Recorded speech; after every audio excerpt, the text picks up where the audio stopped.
찬송가 320장 부르시면서 12월 28일 새벽기도 시작하겠습니다. 찬송가 320장입니다.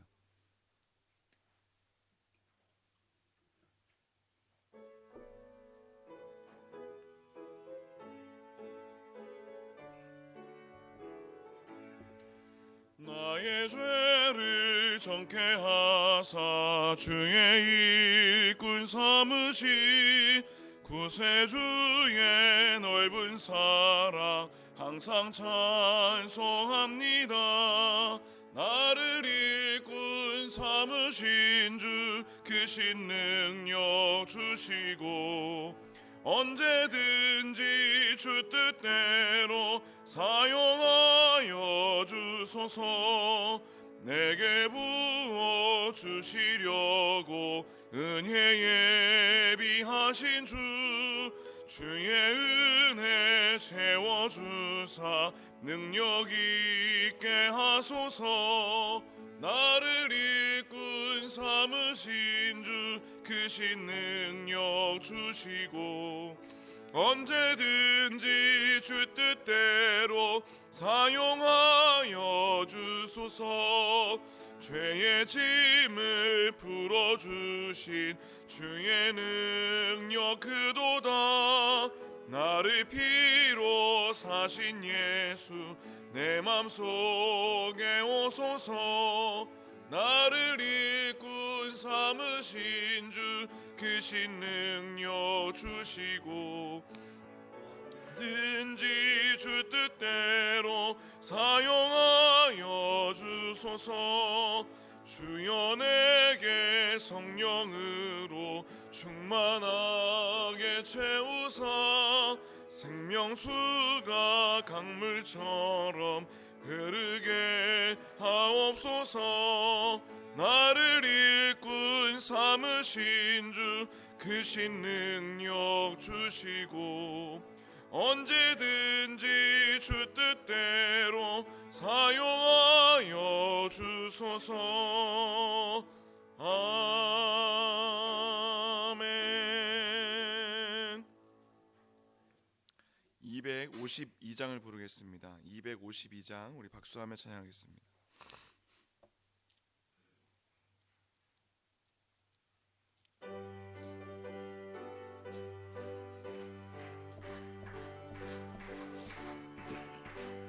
나의 죄를 씻기는 예수의 피밖에 없네. 다시 정케 하기도 예수의 피밖에 없네. 예수의 흘린 피 날 희게 하오니 귀하고 귀하다. 예수의 피밖에 없네. 나를 정케 하기는 예수의 피밖에 없네. 사죄하는 증거도 예수의 피밖에 없네. 예수의 흘린 피 날 희게 하오니 귀하고 귀하다. 예수의 피밖에 없네. 나의 죄 속하기는 예수의 피밖에 없네. 나는 공로 없으니 예수의 피밖에 없네. 예수의 흘린 피 날 희게 하오니 귀하고 귀하다. 예수의 피밖에 없네. 평안함과 소망은 예수의 피밖에 없네. 나의 의는 이것뿐 예수의 피밖에 없네. 예수의 흘린 피 날 희게 하오니 귀하고 귀하다. 예수의 피밖에 없네. 영원토록 내 할 말 예수의 피밖에 없네. 나의 찬미 제목은 예수의 피밖에 없네.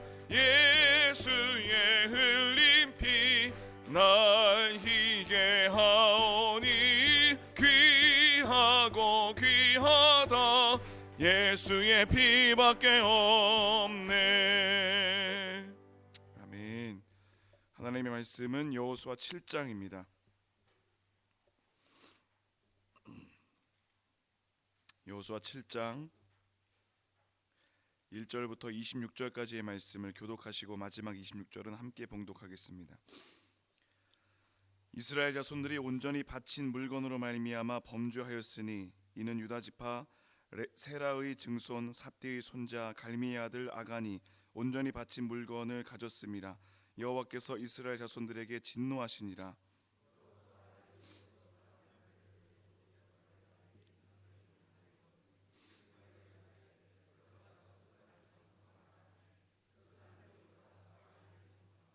여호수아에게로 돌아와 그에게 이르되 백성을 다 올라가게 하지 말고 2-3천 명만 올라가서 아이를 치게 하소서. 그들은 소수이니 모든 백성을 그리로 보내어 수고롭게 하지 마소서 하므로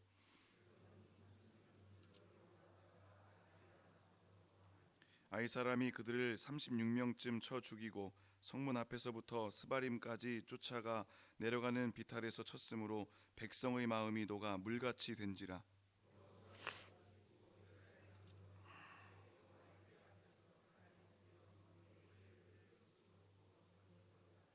이르되 슬프도소이다. 주 여호와여 어찌하여 이 백성을 인도하여 요단을 건너게 하시고 우리를 아모리 사람의 손에 넘겨 멸망시키려 하셨나이까.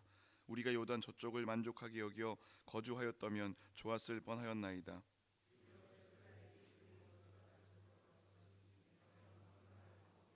가나안 사람과 이 땅의 모든 사람들이 듣고 우리를 둘러싸고 우리 이름을 세상에서 끊으리니 주의 크신 이름을 위하여 어떻게 하시려 하나이까 하니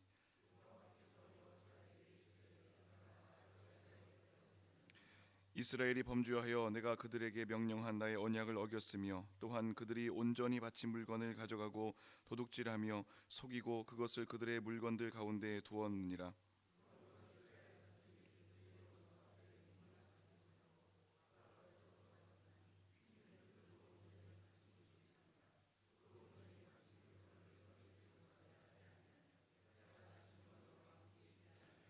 너는 일어나서 백성을 거룩하게 하여 이르기를 너희는 내 일을 위하여 스스로 거룩하게 하라. 이스라엘의 하나님 여호와의 말씀에 이스라엘아 너희 가운데에 온전히 바친 물건이 있나니 너희가 그 온전히 바친 물건을 너희 가운데에서 제하기까지는 내 원수들 앞에 능히 맞서지 못하리라.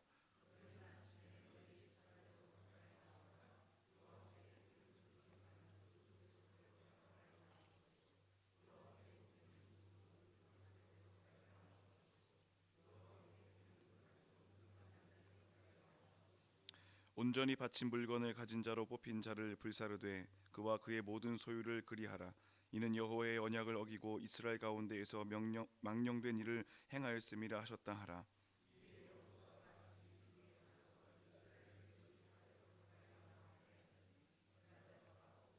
유다 족속을 가까이 나오게 하였더니 세라 족속이 뽑혔고 세라 족속의 각 남자를 가까이 나오게 하였더니 삽디가 뽑혔고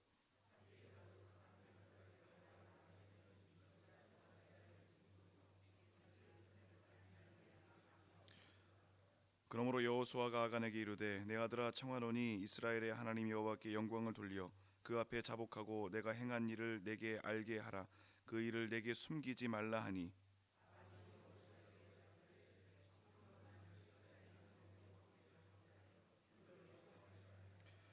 내가 노력한 물건 중에 시날 산의 아름다운 외투 한 벌과 은 200세겔과 그 무게가 50세겔 되는 금덩이 하나를 보고 탐내어 가졌나이다. 보소서 이제 그 물건들을 내 장막 가운데 땅속에 감추었는데 은은 그 밑에 있나이다 하더라.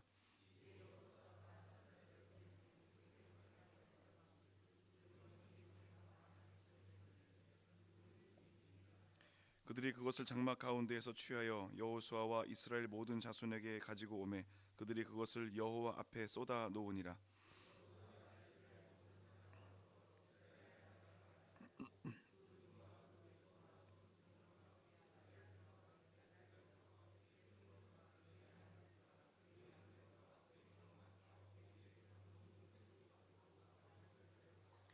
여호수아가 이르되 내가 어찌하여 우리를 괴롭게 하였느냐 여호와께서 오늘 너를 괴롭게 하시리라 하니 온 이스라엘이 그를 돌로 치고 물건들로 돌로 치고 불사르고 그 위에 돌무더기를 크게 쌓았더니 오늘까지 있더라.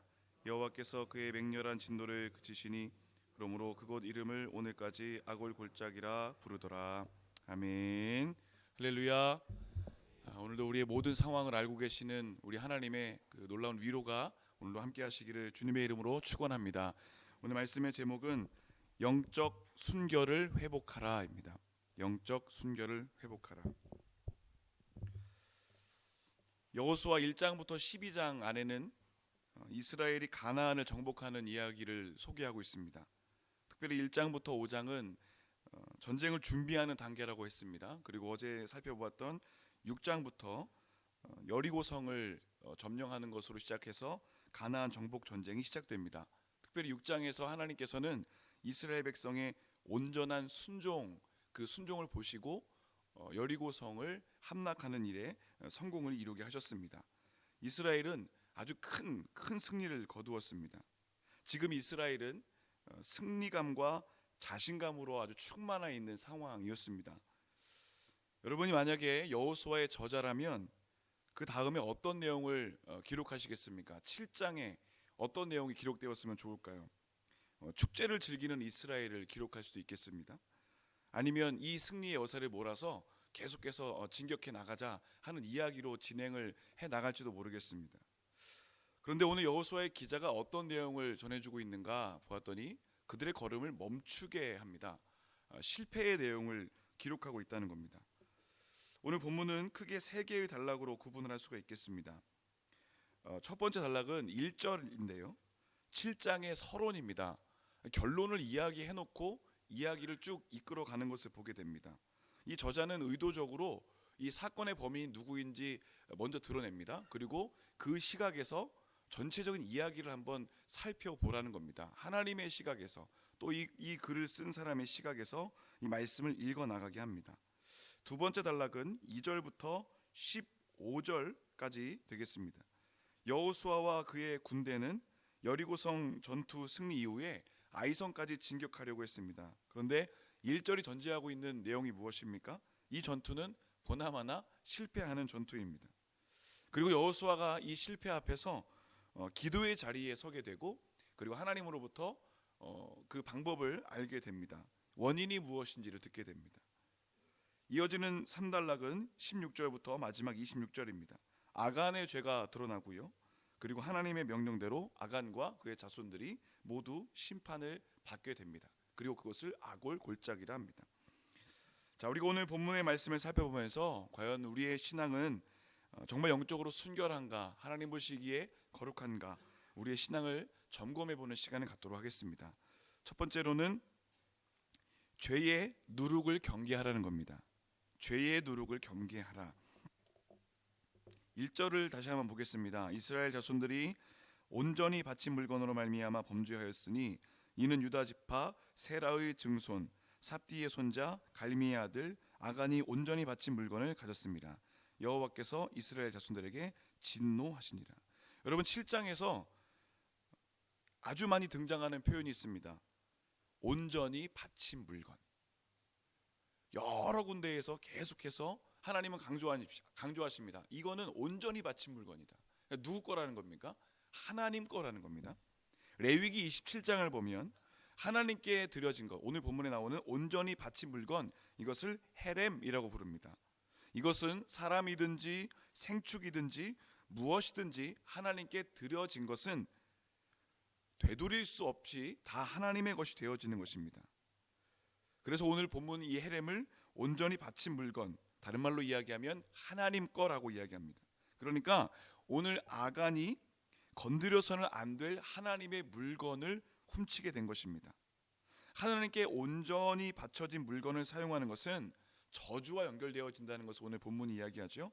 헤렘의 원뜻을 보면 저주받은 물건이라는 뜻이 있습니다. 이게 무슨 말이냐면 하나님의 것을 건드리게 되면 저주받을 수밖에 없는 존재로 전락한다는 것을 이야기합니다.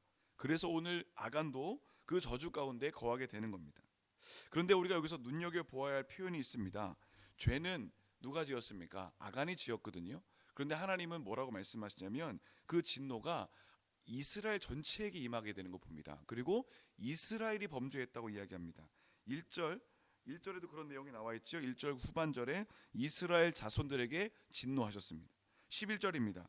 이스라엘이 범죄하여 아간이 죄를 지었는데 하나님은 그것을 이스라엘의 것으로 말씀하고 계십니다. 개인의 죄를 공동체의 책임으로 묻고 계십니다. 이유가 무엇인가요? 히브리 사상에는 연대 책임 의식이 있었습니다. 다른 말로 이야기하면 이스라엘 공동체가 서로 유기적으로 연결되어 있기 때문에 그들은 운명 공동체와 같았다는 겁니다. 내가 죄를 지어도요 모두의 죄가 될 수밖에 없다는 겁니다. 그래서 아간의 죄는 개인의 죄가 아니라 공동체 이스라엘 전체의 죄가 되었던 겁니다. 이것이 신약의 교회에 와서는 조금 더 구체적으로 이야기가 됩니다. 고린도전서 12장 26절에서 기록합니다. 만일 한 지체가 고통을 받으면 모든 지체가 함께 고통을 받고 한 지체가 영광을 얻으면 모든 지체가 함께 즐거워한다. 한 지체의 영광이 모두의 영광입니다. 그러면 이걸 뒤집어 생각하면 한 지체의 죄가 공동체 전체의 죄로도 번질 수 있다는 가능성을 이야기하는 것입니다. 하나님이 개인의 죄를 공동의 죄로 여기신 이유가 무엇입니까? 그리고 단호하게 처리하시는 이유가 무엇일까요? 개인이 가지고 있는 이 죄의 누룩, 죄의 모습이 공동체 전체에게 흘러갈 수 있는 위험성이 있기 때문입니다. 거짓의 영이 있었습니다. 이 거짓의 영이 공동체 전체를 물들일 수 있었습니다. 이처럼 하나님의 것을 자신의 것으로 여겼던 사람들의 모습이 신약에도 나오는 것을 보게 되는데 대표적인 사람들이 사도행전에 나오는 아나니아와 삽비라입니다. 이들도 하나님께 자신들의 재산을 다 하나님께 드리려고 이야기했습니다. 드리기로 했다가 그것이 마음이 변하여서 일부 감추게 되죠. 그런데 그들이 감추었다가 죽임을 당하는 것을 보게 됩니다. 그런데 이렇게 하나님의 것을 가로챘다, 하나님의 것을 빼앗았다, 도둑질했다, 이것이요 단순히 물질만 이야기하는가? 그것이 아니라는 겁니다. 마땅히 드려야 할, 하나님께 돌려야 할 영광을 가로채는 것, 이것도 도둑질이라는 거죠. 사도행전 12장을 보면 헤롯이 그랬습니다. 사도행전 12장 23절, 헤롯이 영광을 하나님께 돌리지 아니함으로 주의 사자가 곧 친히 벌레에게 먹혀 죽으니라. 눈에 보이는 것만 하나님께 드려진 것이 하나님 것이 아니라 하나님이 우리에게 허락해 주신 것, 하나님께 마땅히 돌려야 할 것들도 하나님께 온전히 돌리지 못하면 하나님의 영광을 가리게 되면 하나님의 저주를 받을 수 있다는 것이죠. 여러분, 여기서 우리가 점검해 보아야 할 내용이 있습니다. 우리가 하나님의 것을 가로채고 있는데 어떤 것을 가로채고 있는가? 단순히 물질만 이야기하는 게 아니라 하나님께 돌려드려야 할 영광, 그리고 하나님께서 우리에게 허락하신 시간, 재능, 이것들이 나의 것으로만 여겨지고 있지는 않은가? 중요한 사실은 이스라엘 공동체와 여호수아는 그 모든 사실을 모르고 있었지만 하나님은 그 사실을 알고 계셨다는 겁니다. 여러분, 1절은 아간의 정보를 자세히 기록하고 있습니다. 아간이 어떤 사람인가? 지파부터 가족까지 소개합니다. 여러분, 이 말의 의미가 무엇입니까? 하나님은 속속들이 다 알고 계신다는 거죠. 시편 139편에서도 고백합니다. 내가 하나님께서 나를 다 알고 계신다. 내가 새벽 날개를 치고 바다 끝에 거할지라도 주님의 손이 거기 있다. 하나님은 모든 것을 알고 계신다는 겁니다. 여러분, 우리가 항상 잊지 말아야 할 것이 있습니다. 하나님께서는 우리의 모든 것을 알고 계신다. 그리고 반대로 우리는 하나님 앞에 있다. 코람데오. 우리 하나님은 우리 아픔과 상처, 문제와 어려움도 알고 계시지요. 그러나 그 반대로 우리가 가지고 있는 죄의 모습까지도 다 알고 계시는 분이라는 겁니다. 여러분, 오늘 우리가 이 하루를 살아가면서 잊지 말아야 할 것이 무엇입니까? 하나님이 나를 보고 계신다. 감시가 아니라 우리는 그분 앞에 있음을 다시 한번 기억해야 될 줄로 믿습니다. 두 번째로는 실패의 원인을 확인하라는 겁니다. 2절 보겠습니다. 여호수아가 여리고에서 사람을 베델 동쪽 베다웬 곁에 있는 아이로 보내며 그들에게 말하여 이르되 올라가서 그 땅을 정탐하라 하매 그 사람들이 올라가서 아이를 정탐하고. 이스라엘이 아이성 점령을 준비하고 있습니다. 여리고성 전투의 승리를 경험한 여호수아는 이 여세를 몰아서 아이성까지 치고 올라가려 합니다. 그런데 어떤 결과를 맞이하는가? 4절과 5절 보면 완전히 망하게 됩니다. 완전히 전쟁에서 지게 됩니다. 특별히 5절 보시면 백성의 마음이 녹아 물같이 되었다. 사상자가 나왔고요. 그들의 마음 물같이 되었습니다. 여러분, 이 표현은 언제 쓴 것입니까? 가나안 사람들이 이스라엘 사람들의 소문을 들었을 때 마음이 녹아지고 정신을 잃어버렸다. 이제는 이스라엘이 그런 상태가 되었습니다.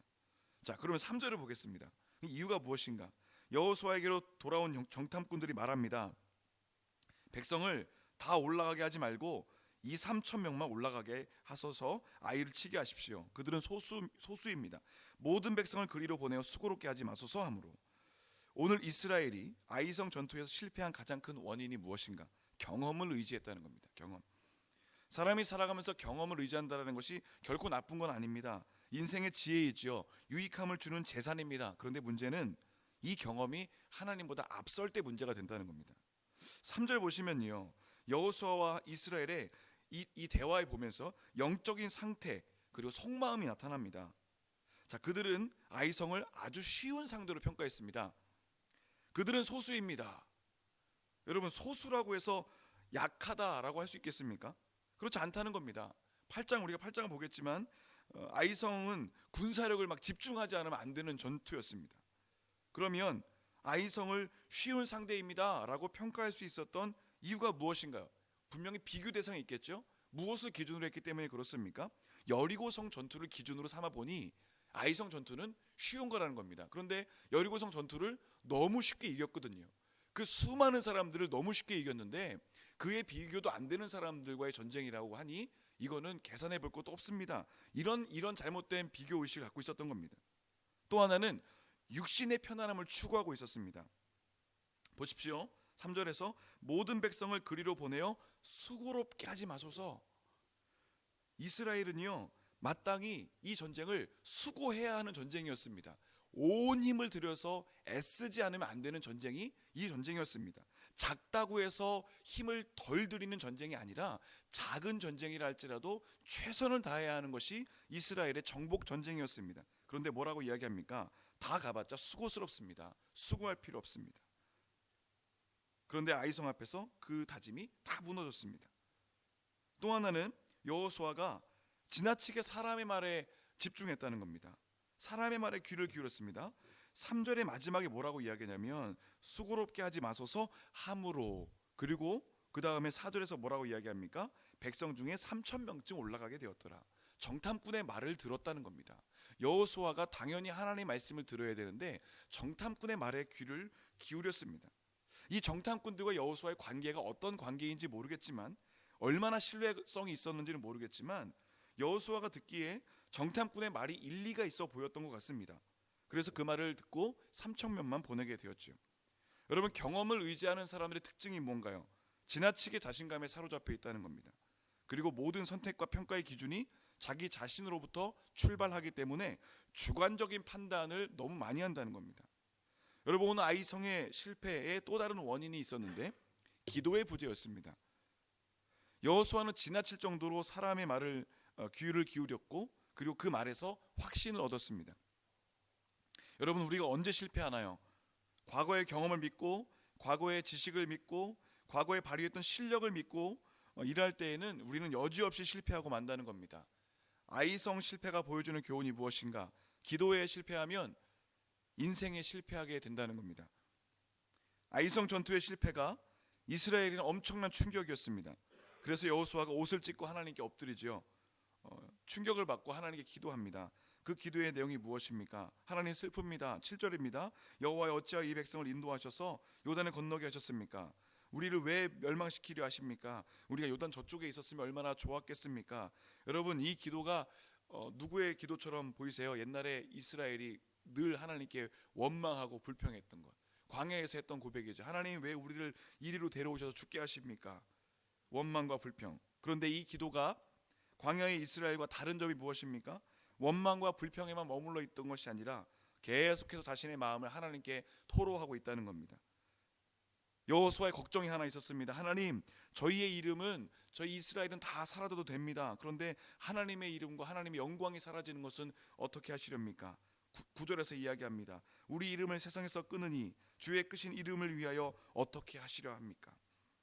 여러분, 이스라엘 공동체가 사라지는 것이 문제가 아니라 하나님의 이름과 영광이 사라지는 것이 걱정거리였다는 것입니다. 여러분, 오늘 이 본문을 통해서, 이 모습을 통해서 우리가 깨닫게 되는 것이 무엇입니까? 오늘 하나님께서 여호수아의 모습을 통해서 깨닫게 하시는 것은 기도의 자리에 서서 실패의 원인을 확인하라는 겁니다. 여러분, 실패했다면 반드시 그 원인이 있을 터인데 그 원인을 발견하는 자리가 어디인가? 기도의 자리라는 겁니다. 여러분, 지금 어떤 상황 가운데 놓여 있으십니까? 어떤 문제를 분석하고 계십니까? 기도할 때 하나님께서 그 말씀 가운데 응답해 주시는 줄 믿습니다. 여러분, 오늘도 이 기도의 시간을 통해서 하나님의 음성 들으시고 또 지혜를 구하시는 귀한 삶이 되시기를 주님의 이름으로 축원합니다. 마지막 세 번째로는 하나님의 말씀으로 충만하라는 겁니다. 하나님께서는 안타까운 심정으로 기도하는 이 여호수아의 간구를 들으십니다. 그리고 일어나라고 하십니다. 일어나라, 뭐하고 있냐? 일어나서 이제 내가 밝혀낼 원인 알려줄게. 이스라엘이 왜 실패했는지의 원인을 알려주시는데, 이스라엘이 영적인 순결함, 하나님께서 그렇게 강조하신 영적인 순결함을 잃어버렸기 때문입니다. 11절 보시면, 이스라엘이 범죄하여 내가 그들에게 명령한 나의 언약을 어겼으며 또한 그들이 온전히 바친 물건을 가져가고 도둑질하며 속이고 그것을 그들의 물건 가운데 두었느니라. 하나님의 곳간에 두어야 될 것들이 사람의 장소에 있었음을 이야기합니다. 이스라엘의 죄가 무엇인가? 하나님과의 언약을 어긴 것인데, 그 언약의 구체적인 내용이 무엇인가요? 하나님께 온전히 드려진 것을 온전히 하나님의 것으로 드리지 못하는 것, 이것이 이스라엘의 영적인 순결함을 잃어버린 의미입니다. 여러분, 지금 이스라엘은 하나님 앞에서 거룩함을 상실했습니다. 그러니 하나님의 처방이 무엇입니까? 영적인 순결을 회복해라. 자, 그 방법이 나옵니다. 13절입니다. 너는 일어나서 백성을 거룩하게 하여 이르기를 너희는 내일을 위하여 스스로 거룩하게 하라. 이스라엘 하나님 여호와의 말씀에 이스라엘아, 너희 가운데에 온전히 바친 물건이 있나니 너희가 그 온전히 바친 물건을 너희 가운데에서 제하기까지는 내 원수들 앞에 능히 맞서지 못하리라. 순결함을 방해하는 것을 제거하랍니다.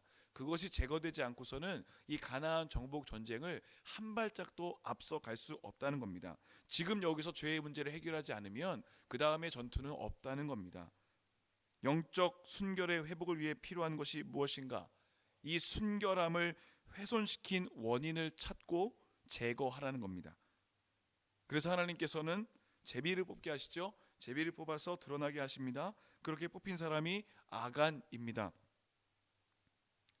자, 20절부터 보시면, 아간이 여호수아에게 대답하여 이르되 참으로 나는 이스라엘 하나님 여호와께 범죄하여 이러하게 행하였습니다. 그러면 자신의 죄를 자백합니다. 21절입니다. 내가 노력한 물건 중에 시날산의 아름다운 외투 한 벌이 있습니다. 은 200세겔과 그 무게가 50세겔 되는 금덩이 하나가 있습니다. 내가 그것을 보고 탐내어 가져갔습니다. 이제 그 물건들이 내 장막에 있습니다. 여러분, 아간이 범죄했는데 이유가 무엇인가요? 보았기 때문이고, 본 것이 문제가 아니라 그것을 탐했기 때문입니다. 보고 탐했습니다. 그런데 여기서 보았다라는 이 표현을 보니까 그냥 본 게 아닙니다. 그냥 쓱 지나가다 보고 이렇게 취한 것이 아니라 원어의 의미를 보면 관찰했다라는 뜻이 있고 주목했다라는 뜻이 있습니다. 그리고 이것이요, 현재 진행형입니다. 그러니까 그것을 어떻게 한 겁니까? 계속 보고 있었던 겁니다. 계속 보고 있다 보니까 견물생심이라고 했죠. 그 다음에 그 마음에 드는 것이 무엇입니까? 갖고 싶은 마음이 드는 거죠. 이것도 현재 진행입니다. 보고 있으니까 계속 갖고 싶은 겁니다. 그 자리를 뜰 수가 없었던 겁니다. 여러분, 아간이 이렇게 하나님의 것을 보고 탐했다는 것, 계속 보고 계속 탐욕을 부렸다는 것은 그 마음을 온전히 지키지 못했다는 겁니다. 다른 말로 이야기하면 그 마음이 하나님의 것으로 가득 채워져 있어야 되는데 그 틈이 있었기 때문에 탐욕이 그 틈을 파고들었던 것이죠. 여러분, 그 마음이 무엇으로 채워져 있어야 되겠습니까? 하나님이 주신 명령, 하나님의 말씀이 채워져 있어야 됐던 것입니다. 24절을 보시면요, 아간의 가족들이 함께 심판을 당합니다. 그러면 우리가 아까 이야기했던 것처럼 그런 개인의 죄가 공동체의 죄이기 때문에 가족이 다 죽는 거 아닙니까? 그건 아닙니다. 왜냐하면 신명기 24장을 보면 부모의 죄가 자녀에게로 전가되지 않는다라는 말씀이 있기 때문이죠. 그러면 왜 자녀들까지도 같이 죽임을 당하게 되었는가? 아간의 죄를 용인해 주었던 겁니다. 이것이 가족의 죄가 되었던 것이죠. 여러분 보십시오. 아간의 죄가 가족의 죄로 번졌죠. 그럼 가족의 죄가 공동체의 죄로 번지는 것은 시간 문제였다는 겁니다. 그러니 이것을 제거할 수밖에 없었던 것입니다. 자, 무슨 말인가? 아간의 가정도 영적으로 하나님의 말씀으로 충만하지 못한 상황 가운데 있었다는 겁니다. 여러분, 오늘 아간의 모습이 우리에게 도전하는 것이 무엇입니까? 우리 마음에는 죄가 파고들지 못하도록 하나님의 말씀으로 항상 충만해야 한다는 것입니다. 우리가 영적인 순결함을 유지하는 가장 좋은 방법이 무엇입니까? 하나님과의 생생한 교제. 그 교제의 시작이 무엇인가요? 하나님의 말씀으로부터 출발하는 것입니다. 여러분, 오늘 우리가 기도하면서 반드시 점검해 보아야 될 것이 있죠. 지금 내가 제거해야 될 내 마음의 아간은 무엇인가? 내가 지금 보고 있는 것이 무엇인가? 내가 탐욕을 부리고 있는 것이 무엇인가?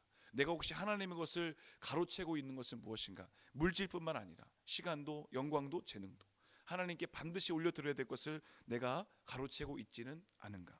내 마음의 아간, 혹시 내가 아간은 아니었는가? 여러분, 다시 한번 우리가 기도하는 가운데 깨달으시고 또 주님께 또 고백하시고 또 힘을 얻고 오늘도 승리하시기를 우리 주님의 이름으로 간절히 축원합니다. 함께 기도하겠습니다.